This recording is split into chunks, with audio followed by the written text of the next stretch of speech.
සුබෝදෑසනක් බොන්සයි Ceylon YouTube නාලිකාවේ සියලුම දෙනාට. ඉතින් ගොඩ දවසකින් අපිට වීඩියෝ එකක් අරගෙන ඉන්න බැරුව ගියා. ඉතින් ඔන්න අද අපි වීඩියෝ එකක් අරන් ඇවිල්ලා දිනවා අපේ කට්ටිය අහපු ප්‍රශ්න වලට උත්තරත් අරගෙන. ඉතින් අපි අද ඔයාලට සරලව කියලා දෙන්නේ කොහොමද සාමාන්‍ය ගහකින් අත බෙදාගන්නේ කියලා. ඉතින් අපි වැඩි කතා බහක් නැතුවම යන් අපගේ ස්ථානයට ඒ පිළිබඳ නරඹන්න. ඉතින් මේ වීඩියෝ එක අවසානකම් බලන්න.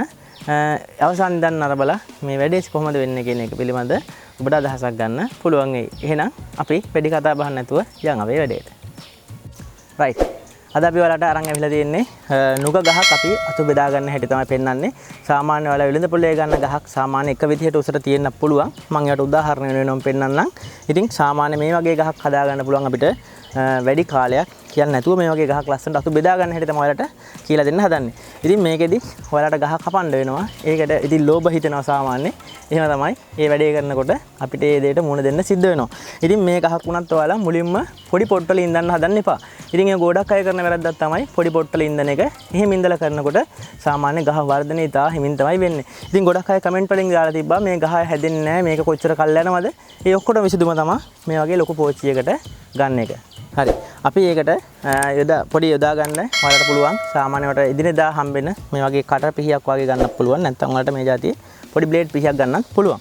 ඉතින් අපි ලොකු පෝච්චියක් ගන්න කියලා නිතරම කියන්නේ මෙන්න මේ හින්දා තමයි. අපිට ගහට අවශ්‍ය පෝෂණේ මේ යටින් එයාලා ගහට ඕන විදිහට ඇදලා ගන්නවා. ඉතින් ඔයාලට මම මේ පෙන්නන ආකාරයට ගහේ කොලෙන් කොලේ ඉවත් කරගන්න පුළුවන්. ඉතින් අනිවාර්යෙන් ඔයාලා මතක තියාගන්න ඕන කාරණාවක් තමයි මේ ගස්වල අගිසි ඉවත් කරන්න ඕනේ. මොකද ගස්වල අගිසි ඉවත් කරොත් තමයි ඊළඟට ආයෙසරයක් හඳෙන් දළු ලියීමක් සිද්ධ වෙන්නේ.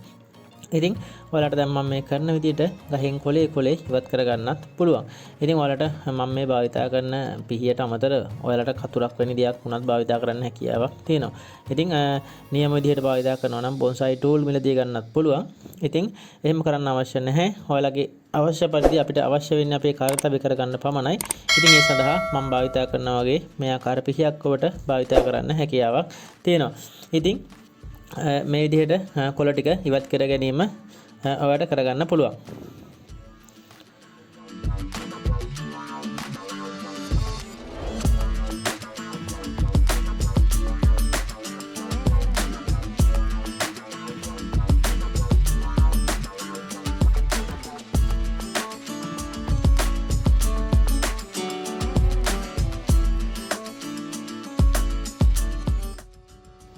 ඉතින් මේ අගිසිවල දැන් ඔයාලට මේ පේන අගිසිවල තියෙන ඒවා මම පිළිවෙලට අයින් කරගන්න ඔයාලට පේනවා. ඉතින් ඔයාලත් ඒ වගේ අගිසිවල තියෙන දේවල් පිළිවෙලට ඉවත් කරගන්න.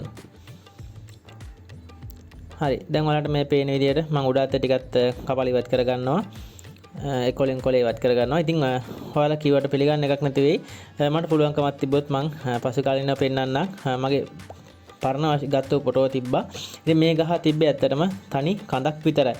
ඉතින් මම මේ ආකාරයට කොලෙන් කොලේ ඉවත් කරගෙන කප්පදු ගණනාවකට පස්සේ තමයි ගහ මේ තත්ත්වයට ගෙනාවේ. ඉතින් ඔයාලත් ශනික බොන්සයි බලාපොරොත්තු වෙනවා නම් ඒකට මෙහෙම අපිට කරන්න අමාරුයි. ඉතින් ඔයාලා මේ විදිහට ඔයාලට දින ගණනාවක් කප්පදු කරාට පස්සේ තමයි අපිට සම්පූර්ණ නිර්මාණයක් ලබා ගන්න පුළුවන් වෙන්නේ. ඉතින්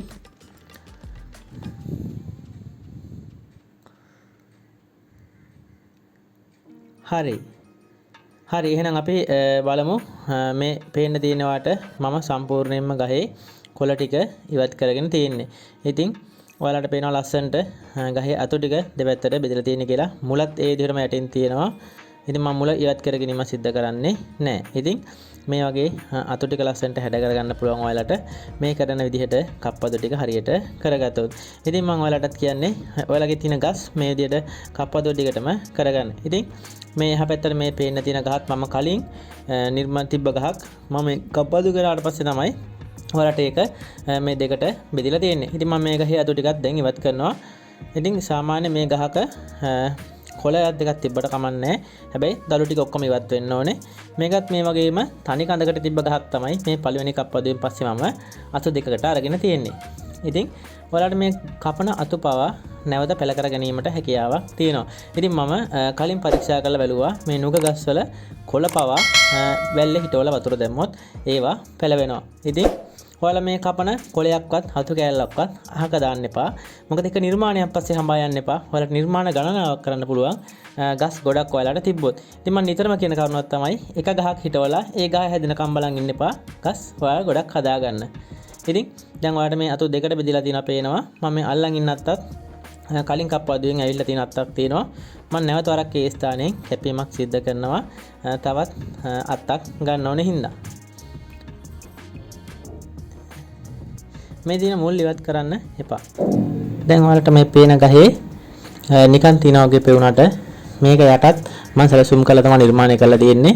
මේ ගහේ මම හිටවලා තියෙන්නේ ගලක් උඩ. එතකොට මම පසු කාලේ රූට් ඕව ද රොක් ආකාරයට නිර්මාණය කරන්න තමයි බලාපොරොත්තු වෙන්නේ. හරි. ඉතින් මේ දැන් ඔයාලට පේනවා මම ගහේ කොළ ටික ඉවත් කරගත්තාට පස්සේ මේ නිර්මාණය තියෙන විදිහ.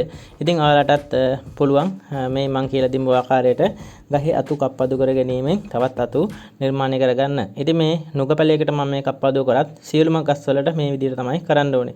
ඉතින් ඔයාලා මගේ YouTube channel එක subscribe කරලා නැත්නම් subscribe කරලා share කරලා සහයෝගයක් ලබා දෙන්න.